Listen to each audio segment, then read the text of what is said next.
के current affairs के सत्र में हम कुछ महत्वपूर्ण टॉपिक को लेंगे जो कि आपके एग्जाम के दृष्टिकोण से सबसे ज्यादा इंपॉर्टेंट है। और प्रतिदिन के स्तर पे मैं आप सभी को कुछ छोटे छोटे टॉपिक उठा रहा हूं। छोटे छोटे या फिर बहुत बड़ी संख्या में टॉपिक इसलिए नहीं उठा रहा हूं ताकि आपको चीजें याद रहें, रिवाइज रहें। बस इतने ही टॉपिक जितने करवाता जा रहा हूं इनको रिवाइज करते जाओ, ठीक है। तो करंट अफेयर्स के आज पहले अंक में जो हम पढ़ने जा रहे हैं, कर्नाटक का एक जंक्शन है जिसका नाम है हुब्बली जंक्शन, ठीक है। हुब्बली जंक्शन ये आपका रेलवे का सबसे बड़ा रेल प्लेटफॉर्म बन गया है, विश्व का सबसे लंबा रेल प्लेटफॉर्म बन गया है, ठीक है। तो ये क्वेश्चन भी आपको एक क्वेश्चन है, आपको ध्यान रखिएगा। वैसे इसका पहले नाम था श्री सिद्धारूढ़ा स्वामी जी हुब्बली जंक्शन, ठीक है। इसका एक नाम था, 2015 में नाम परिवर्तन हुआ आपका श्री सिद्धारूढ़ा स्वामी जी हुब्बली जंक्शन। तो हुब्बली जंक्शन जो है आपका क्या हो गया है, विश्व का सबसे लंबा रेलवे प्लेटफॉर्म बन गया है, ठीक है। रेल प्लेटफॉर्म समझते हैं ना, प्लेटफॉर्म जहां पर रेल आकर के खड़ी होती है। वैसे रेल किसे बोलते हैं, रेल जो होती है ना, रेल आपकी जो पटरियां होती हैं, पटरियां जो होती हैं ना, पटरियों को रेल कहा जाता है। रेल किसे कहते हैं, पटरियों को। इसके ऊपर चलने वाली जो गाड़ी है उसको रेलगाड़ी कहते हैं, है ना। रेल जो पटरियां होती हैं ना, जिनको पटरियां, जिनके ऊपर रेल चलती है, जो इसका पथ परिवहन है, लौह पथगामिनी भी बोलते हैं, लोहे के पथ पर चलने वाली लौह पथगामिनी, जो है रेलवे। तो रेलगाड़ी ये रेल प्लेटफॉर्म है। प्लेटफॉर्म यानी यहां पे ये वाला देख रहे हैं, ये प्लेटफॉर्म जहां पे स्टेशन पे आकर के गाड़ी रुकती है, तो ये प्लेटफॉर्म होता है जहां पे यात्रीगण इंतजार कर रहे होते हैं और ट्रेन पे बैठते हैं या फिर निकलते हैं। तो श्री सिद्धारूढ़ा स्वामी जी हुब्बली जंक्शन है आपका। इसी को जो है 2015 में पहले इसका नाम बदल दिया गया था, हुब्बली जंक्शन का नाम बदल करके रख दिया गया था आपका। और जो है अभी ये इसका नाम हुब्बली जंक्शन है, धारवाड़ कर्नाटक में अवस्थित है आपका। कहां पे है, धारवाड़ कर्नाटक में, धारवाड़ कर्नाटक में। ये आपका विश्व का सबसे लंबा रेल प्लेटफॉर्म हो गया है। इसका गिनीज वर्ल्ड ऑफ रिकॉर्ड है इसका, हुब्बली जंक्शन का, तो ये ध्यान रखना है। और इसका कौन सा प्लेटफॉर्म है, प्लेटफॉर्म नंबर 8, प्लेटफॉर्म नंबर 8। ये आपका विश्व का सबसे लंबा रेलवे जंक्शन का, रेलवे प्लेटफॉर्म का दर्जा दिया गया है। और 12 मार्च 2023 को प्रधानमंत्री नरेंद्र मोदी जी के द्वारा इस प्लेटफॉर्म का उद्घाटन किया गया था। टोटल 1507 मीटर की, 1507 मीटर जो है आपका ये लंबा है ये प्लेटफॉर्म। प्लेटफॉर्म नंबर 8 की बात कर रहे हैं, ठीक है। इससे पहले जो सबसे लंबा जंक्शन था वो था आपका गोरखपुर का हमारा, ठीक है। उत्तर प्रदेश के गोरखपुर का जो प्लेटफॉर्म था उसकी लंबाई थी 1366 मीटर, ठीक है। अब उससे बड़ा बन चुका है 1507 metre Hubli junction platform number 8, ठीक है। तो ये आपका विश्व का सबसे लंबा प्लेटफॉर्म बन चुका है। ध्यान रखिएगा, जो विश्व के 5 सबसे बड़े प्लेटफॉर्म है ना, उनमें से 4 भारत के हैं, 4 भारत के हैं। टॉप 5 में 4 भारत के हैं। पहले नंबर पे तो हुब्बली जंक्शन हो गया आपका, कितना है, 1507 मीटर की लंबाई है इसका, प्लेटफॉर्म नंबर 8। दूसरा हमारा गोरखपुर जंक्शन, गोरखपुर उत्तर प्रदेश में है, 1366 मीटर की लंबाई है। एक आपका केरल का है कोल्लम जंक्शन, कल कोल्लम के बारे में बताया था, विश्व का संविधान साक्षर जिला भी बना है। तो कोल्लम जंक्शन 1180 मीटर तीसरे नंबर पे। चौथे नंबर पे खड़गपुर जंक्शन है। खड़गपुर आपका पश्चिम बंगाल में पड़ता है। कहां पड़ता है खड़गपुर, पश्चिम बंगाल में, 1072 मीटर है। फिर इसके बाद आपका अमेरिका का है, अमेरिका का स्ट्रीट सबवे है आपका, वो आपका फिर इसके 5वें नंबर पे आता है। तो पहले नंबर पे हुब्बली जंक्शन हो गया है, ये आप लिख लीजिएगा, विश्व का सबसे लंबा रेलवे प्लेटफॉर्म आपका कर्नाटक में बनाया गया, प्लेटफॉर्म नंबर 8। ये एक इंपॉर्टेंट क्वेश्चन है, ध्यान रखिएगा सभी। कहां पर स्थित है, ये आपका कर्नाटक पे धारवाड़ क्षेत्र में अवस्थित है।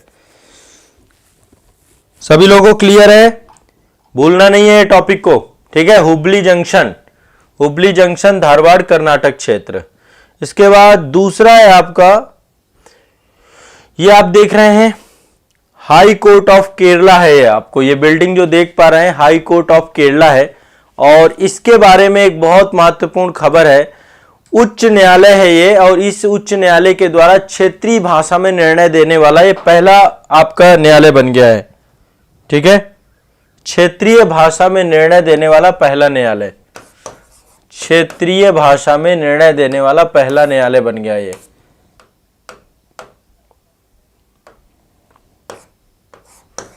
क्षेत्रीय भाषा में निर्णय। अब क्षेत्रीय भाषा यहां पे मलयालम है। कौन सा है? मलयालम है। अभी सुप्रीम कोर्ट के जो चीफ जस्टिस हैं DY चंद्रचूड़, है ना, वो प्रमोट भी कर रहे हैं कि भाई क्षेत्रीय भाषाओं में निर्णय दिए जाएं, उनमें अनुवादित किया जाए। आप देखिए संविधान में, जो हमारी संविधान है, संविधान में 22 क्षेत्रीय भाषाएं हैं। 22 भाषाओं के बारे में चर्चा की गई है। इसको लेकर के अलग से मैंने जो है अनुसूची वाली क्लास आपकी अलग से ले रखी है और आप लोग उसे देख लीजिएगा। वहां पे मैंने बताया है असमी, बंगाली, बोडो, डोगरी, गुजराती, कन्नड़, कश्मीरी, कोंकणी, मैथिली, मणिपुरी, मराठी, हिंदी, नेपाली, उड़िया, पंजाबी, संस्कृत, संथाली, सिंधी, तमिल, तेलुगु, उर्दू, मलयालम। तो मलयालम आपका जो है यहाँ की केरल की है। तो भारत के जो मुख्य न्यायाधीश हैं DY चंद्रचूड़, वो जो है सर्वोच्च न्यायालय और उच्च न्यायालय के निर्णयों को क्षेत्रीय भाषा में प्रकाशित करने के पक्षधर हैं कि भारतीय संविधान की 22 भाषाओं में इनको कम से कम प्रकाशित किया जाए।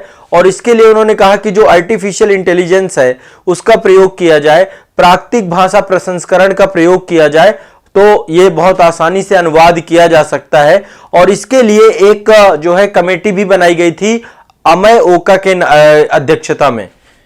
एक कमेटी बनाई गई थी अमय ओका की अध्यक्षता में। किसकी अध्यक्षता में? अमय ओका की अध्यक्षता में एक कमेटी भी सुप्रीम कोर्ट ने बनाई है। अमय ओका, अमय ओका की अध्यक्षता में कि उच्चतम न्यायालय के जो निर्णय हैं उनको क्षेत्रीय भाषा में अनुवाद किया जाए। तो अमय ओका की अध्यक्षता में एक समिति गठित की गई है। तो अभी हाल ही में फरवरी 2023 में केरल जो आपका उच्च न्यायालय है, हाई कोर्ट है, क्षेत्रीय भाषा में मलयालम में निर्णय प्रकाशित करने वाला भारत का पहला हाई कोर्ट बन गया है। भारत का, अभी देखिए अंग्रेजी और हिंदी का प्रयोग आमतौर पे होता है। अब क्षेत्रीय रीजनल लैंग्वेज को लेकर के भी प्रमोट करने को लेकर जो इस समय मौजूदा आपके CGI हैं वो इस पे काम कर रहे हैं। तो ये आपको ध्यान रखना होगा, ये एक इंपॉर्टेंट है। भारत का पहला उच्च न्यायालय बन गया है मलयालम भाषा में प्रकाशित करने वाला। और केरल के इस समय मुख्य न्यायाधीश है S मणिकुमार। कौन है? S मणिकुमार। S मणिकुमार, ध्यान रखना है। S मणिकुमार केरल के क्या है? आपके मुख्य न्यायाधीश हैं S मणिकुमार, ये ध्यान रखना है, ठीक है। और मलयालम में जो है इन्होंने पूरा का पूरा 2 मामलों की सुनवाई कर रहे थे। एक था आपका वाहन क्रय ऋण, ठीक है, और दूसरा था चेक डैम निर्माण से संबंधित निर्णय। इन दोनों निर्णयों को उन्होंने मलयालम भाषा में प्रकाशित करवाया। तो ये आपको दिमाग में बैठा लीजिए, ये एक क्वेश्चन आपका बन सकता है। बहुत सिंपल है, बहुत ज्यादा दिक्कत नहीं है, ठीक है। तो केरल आपका पहला रीजनल लैंग्वेज में, Kerala high court publish judgment in regional language. तो ये आपका एक क्वेश्चन बन गया। अगला चलते हैं, ये देखिए तमिलनाडु क्लाइमेट समिट 2022 हुई है और इस समिट में तमिलनाडु स्वयं का जलवायु परिवर्तन मिशन शुरू करने वाला भारत का पहला राज्य बन गया है, ठीक है। स्वयं का जलवायु परिवर्तन लिख लीजिएगा, ये तमिलनाडु स्वयं का जलवायु परिवर्तन मिशन शुरू करने वाला भारत का पहला राज्य बन गया है, ठीक है। स्वयं का इन्होंने क्लाइमेट चेंज पर एक जो है मिशन स्टार्ट किया है। अब देखिए आपको पता है कि भारत सरकार के द्वारा क्लाइमेट चेंज मिशन चलाया जाता है। तो इसी तर्ज पे 2021-22 का जब बजट आया था उसमें तमिलनाडु सरकार के द्वारा 500 करोड़ रुपए के व्यय के साथ जलवायु परिवर्तन अनुकूलन और समन गतिविधियों के लिए बहुत सारे कार्यक्रम स्टार्ट करने की बात की थी और इसी में जलवायु परिवर्तन मिशन भी स्टार्ट करने की घोषणा की गई थी। और इसके लिए सरकार ने 3 मिशन चलाए थे। पहला ग्रीन तमिलनाडु मिशन, दूसरा तमिलनाडु आर्द्र भूमि मिशन और तीसरा तमिलनाडु जलवायु परिवर्तन मिशन, ठीक है। 3 मिशन थे। नंबर 1 आपका क्या है? Green Tamil Nadu mission, green Tamil Nadu mission, Tamil Nadu mission, ठीक है। नंबर 2 आपका कौन सा है? नंबर 2 है आपका तमिलनाडु आर्द्र भूमि मिशन, तमिलनाडु आर्द्र भूमि मिशन, आर्द्र भूमि मिशन, ठीक है। और तीसरे नंबर का जो आपका है वो है तमिलनाडु ग्रीन क्लाइमेट, ये तमिलनाडु जलवायु परिवर्तन मिशन, तमिलनाडु। तो यही आपका स्टार्ट किया गया है, जलवायु परिवर्तन मिशन, ठीक है। तमिलनाडु मिशन, तमिलनाडु आर्द्र भूमि मिशन, तमिलनाडु जलवायु परिवर्तन मिशन, ठीक है। तो इसके लागू करने के उद्देश्य से एक कंपनी बनाई गई, तमिलनाडु ग्रीन क्लाइमेट कंपनी। इनको लागू कौन कराएगी? तमिलनाडु ग्रीन क्लाइमेट कंपनी,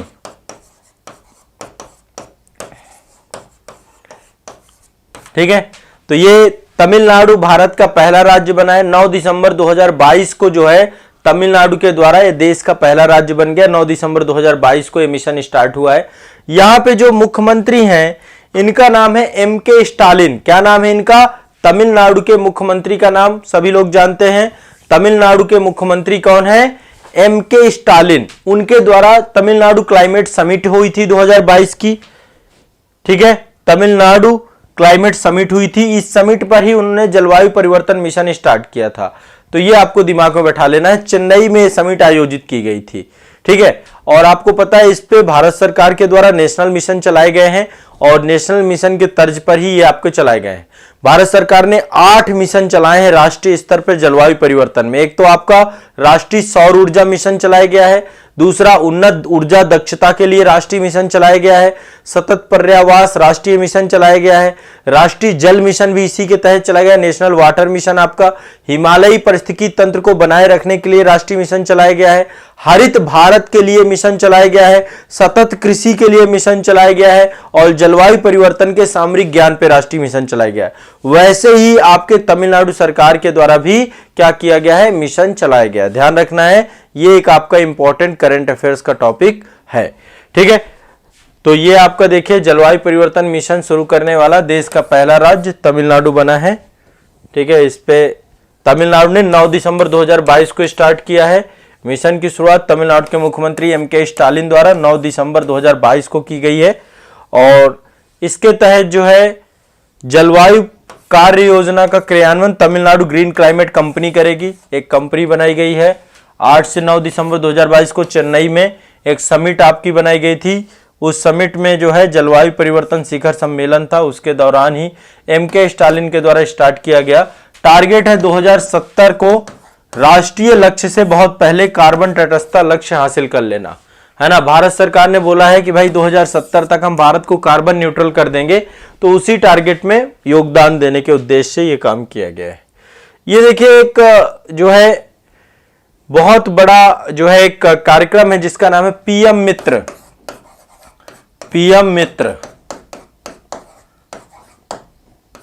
ठीक है, पीएम मित्र पार्क बनाए जा रहे हैं आपके। ये पार्क किस लिए हैं? टेक्सटाइल को लेकर के, कपड़ा इंडस्ट्री को लेकर के मेगा पार्क बनाए जाए बड़े बड़े। तो अभी भारत सरकार के द्वारा 17 मार्च 2023 को मेगा पार्क बनाने की बात की गई है। 7 मेगा पार्क बनाने की बात की गई है टोटल। ये देखिए टेक्सटाइल इंडस्ट्री के लिए, कपड़ा उद्योग के लिए है, तो 7 मेगा पार्क बनाए जा रहे हैं। पीएम मित्र इसी को कहते हैं, प्रधानमंत्री mega integrated textile regional and apparel park, ठीक है। तो इसी का नाम पीएम मित्र रखा गया है। तो 7 मेगा पार्क कहां कहां बनाए जा रहे हैं, इसको लेकर के क्वेश्चन बन सकता है। कहां कहां बना रहे हैं? 7 मेगा पार्क बनाए जा रहे हैं, ठीक है।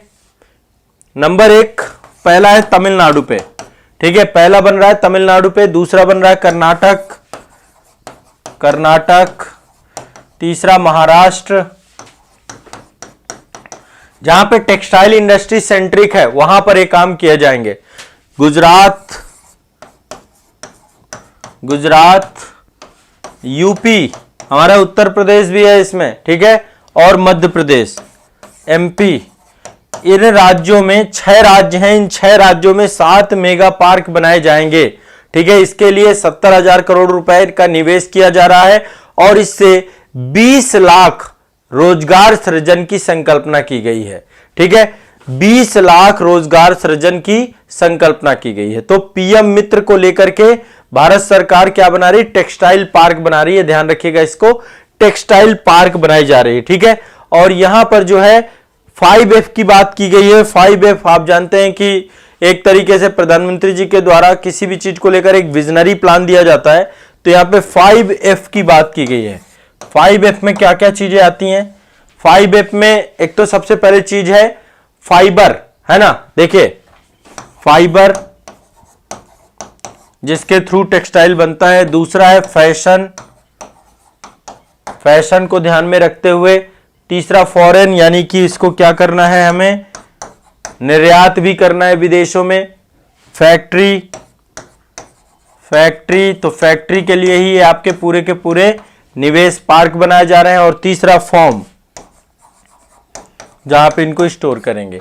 तो ये 5F विजन के तहत आपके पीएम मित्र पार्क बनाए जा रहे हैं, जहां पे बहुत सारी व्यवस्थाएं दी जाएंगी, बहुत सारी फैसिलिटीज अवेलेबल कराई जाएंगी। तो मेगा टेक्सटाइल पार्क बनाए जाएंगे आपके। क्या बनाए जाएंगे? मेगा टेक्सटाइल पार्क, पीएम मित्र, ध्यान रखिएगा। एक ये बड़ा महत्वपूर्ण कार्यक्रम चालू किया गया है, वाइब्रेंट विलेज प्रोग्राम। इसके बारे में लिख लीजिए, vibrant village program most important program है। और 2022-23 के दौरान ये पूरा का पूरा कार्यक्रम की घोषणा की गई थी, वाइब्रेंट विलेज प्रोग्राम। इससे ज्यादा क्वेश्चन मुझे जहां तक लगता है 100% क्वेश्चन पूछा जाएगा। अब ये कार्यक्रम क्या है?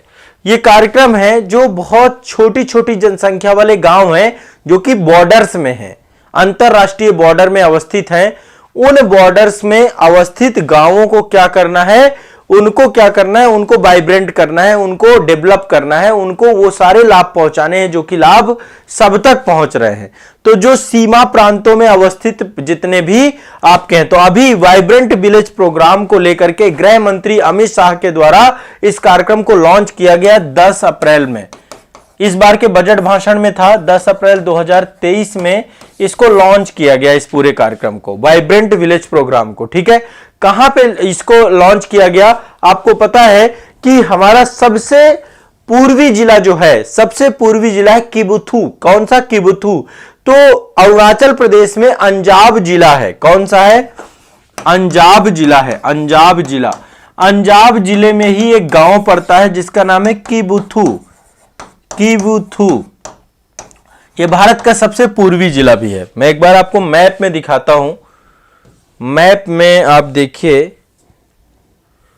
यहां पे अरुणाचल का मैप नहीं है क्या? नहीं, अरुणाचल का इसमें मैप नहीं है, मानचित्र नहीं है। बाकी चलो, मैं कोई बात नहीं, यहां पे मानचित्र नहीं, एक बार आप लोग मानचित्र में देख लेना, मिल जाएगा। तो किबुथु आपका ये सबसे पूर्वी गांव है, मतलब सबसे लास्ट पॉइंट है, 97 डिग्री 25 मिनट पे आपका अवस्थित है। तो अरुणाचल प्रदेश के अंजाव जिले में सीमावर्ती गांव किबुथु है, वहीं पर लॉन्च किया गया आपका वाइब्रेंट विलेज प्रोग्राम। क्या किया गया? वाइब्रेंट विलेज प्रोग्राम, ध्यान रखिएगा। ठीक है, तो वाइब्रेंट विलेज प्रोग्राम को लेकर के बजट में व्यवस्था की गई थी, इसको लेकर के। और है क्या वाइब्रेंट विलेज प्रोग्राम? जो सीमा क्षेत्रों पर गांव हैं, छोटे छोटे गांव हैं, जहां पे बहुत ज्यादा पॉपुलेशन नहीं है, 600-700 लोग रह रहे हैं, वहां पर वो सारी व्यवस्थाएं पहुंचाना, वहां पे एक इंफ्रास्ट्रक्चर डेवलप करना। और वाइब्रेंट विलेज प्रोग्राम को 15 फरवरी 2023 को नरेंद्र मोदी जी की अध्यक्षता में कैबिनेट के द्वारा इस योजना को मंजूरी भी दी गई थी। तो ये एक आपका बहुत इंपॉर्टेंट परियोजना है।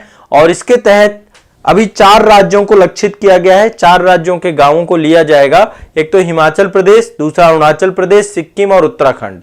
ठीक है, और लद्दाख। ठीक है, ये मैं 4 राज्य और एक यूटी है, इसमें 4 राज्य और एक यूटी है। इनके सीमावर्ती जितने भी है, एक तो हिमाचल प्रदेश है, दूसरा आपका अरुणाचल प्रदेश है, तीसरा आपका सिक्किम है, ठीक है, और हिमाचल, और चौथा है आपका उत्तराखंड।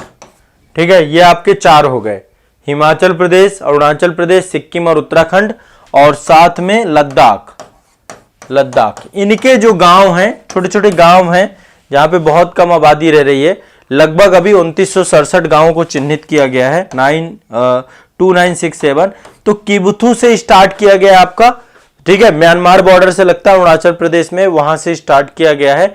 तो इनमें सबसे पहली बात, जहां पे मतलब इन गांवों में लोग रह रहे हैं, वहां पे रहने के लिए इनको प्रोत्साहित किया जाएगा। वहां से इनके पलायन को रोकने का प्रयास किया जाएगा कि वहां से पलायन न करें, क्योंकि वो सारी व्यवस्थाएं इनको देने का प्रयास किया जाएगा, जो व्यवस्थाएं राष्ट्रीय स्तर पर सभी को मिल रही हैं। ठीक है, तो ये भी आपको ध्यान रखिएगा। वाइब्रेंट विलेज एक्शन प्लान, ये पूरा का पूरा प्रोग्राम इसके तहत आपका डेवलप किया गया है, वाइब्रेंट विलेज प्रोग्राम बनाया गया है।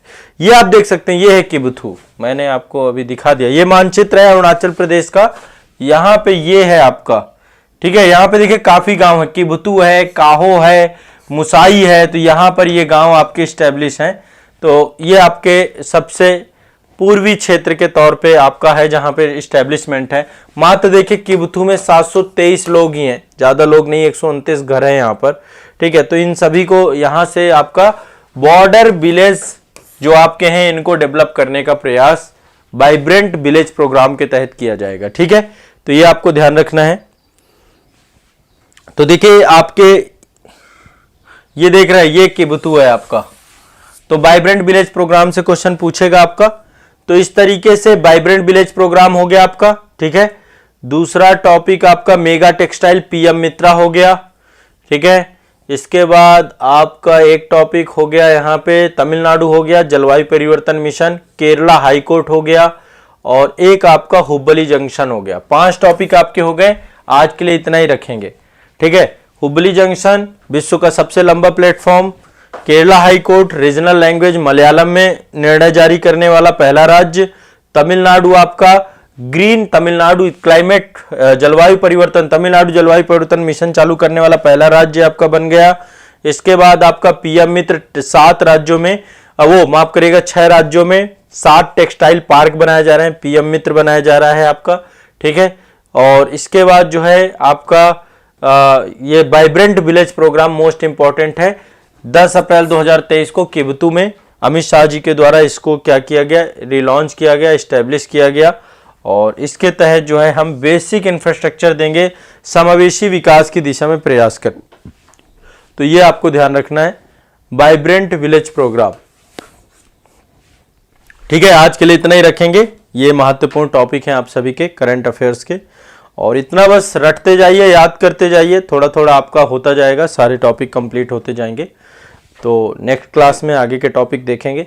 आज के लिए इतना ही रखते हैं।